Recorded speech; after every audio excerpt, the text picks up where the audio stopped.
Je voudrais vous parler de deux de mes expertises et la raison pour laquelle elles sont liées. D'un côté, je m'occupe d'accompagnement au changement, aussi bien pour des personnes, pour des collectifs, des organisations. Et dès l'instant qu'on est dans le changement,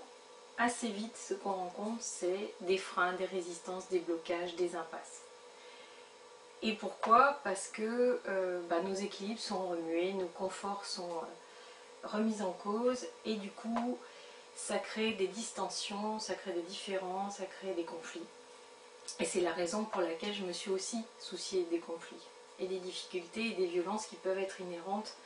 notamment à ces situations de changement.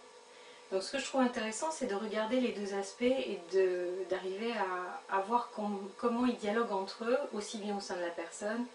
que dans une organisation, et en quoi savoir s'intéresser aux deux dimensions permet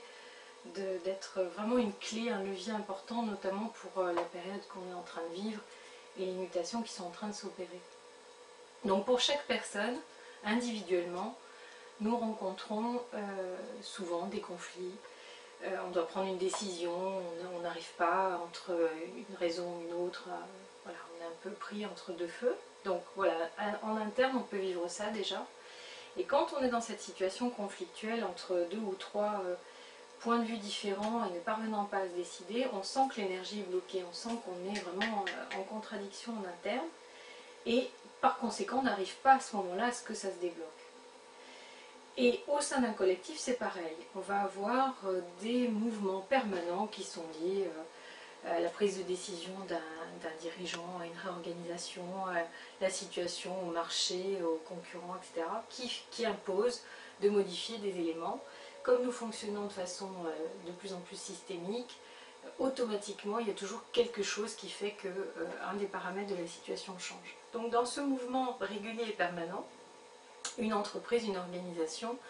est amenée à se remettre en cause. Ça, ce sont des mots. La réalité, c'est que toute remise en cause, comme pour la personne, va conduire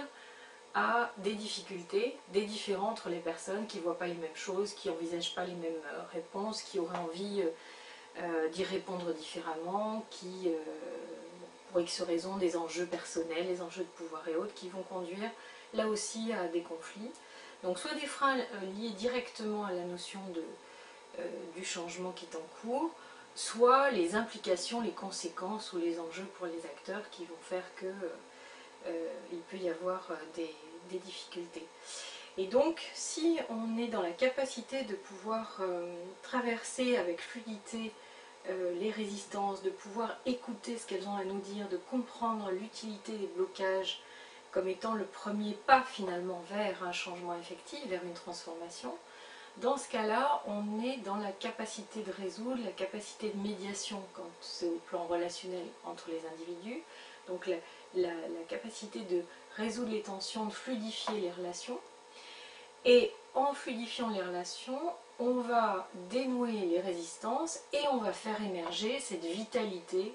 cet enthousiasme, cette joie de vivre, cette résilience, cette force de vie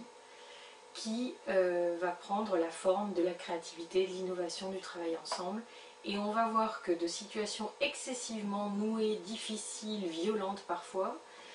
en sachant, en ayant les clés pour arriver à les traverser, en sachant rentrer à l'intérieur des conflits comme des résistances au lieu de les contourner, ce que font la plupart des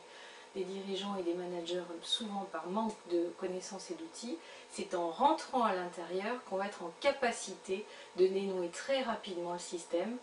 et de libérer son énergie de vie, sa force de vie, sa créativité, qui vont donner de l'innovation, qui vont donner de la capacité à inventer de nouvelles choses, à se remettre en cause, à rebouger les organisations de façon nécessaire en fonction du sens et non pas juste comme un mouvement qui tournera un petit peu sur lui-même. Et toute cette force de vie va nous permettre et va permettre aussi bien à l'individu qu'à l'organisation, à l'entreprise, d'avoir l'élan pour se positionner et avoir une place déterminante dans le contexte fluctuant dans lequel on est, où on voit que les équilibres géopolitiques ont bougé. Maintenant on parle de deux puissances économiques qui sont les États-Unis et la Chine, donc la Russie n'est plus ce qu'elle était, ça bouge sans arrêt et nous on a une place à tenir, on a les capacités à la tenir puisqu'on est vraiment réputé comme ayant beaucoup de créativité en France, ayant souvent eu beaucoup de brevets, mais avec une difficulté à les rendre, à les mettre en forme, à les faire vivre, à les commercialiser. Souvent ils passent aux États-Unis, donc moi j'ai espoir qu'on puisse arriver à faire ça et qu'on passe donc de cette situation difficile à de l'intelligence collective, à la capacité de fonctionner ensemble et à raviver cette résilience et en tirer profit pour faire que nos entreprises soient vivantes, organiques et en capacité de gérer les paradoxes, les improbables, les imprévisibles et le mouvement de la vie. Voilà, merci.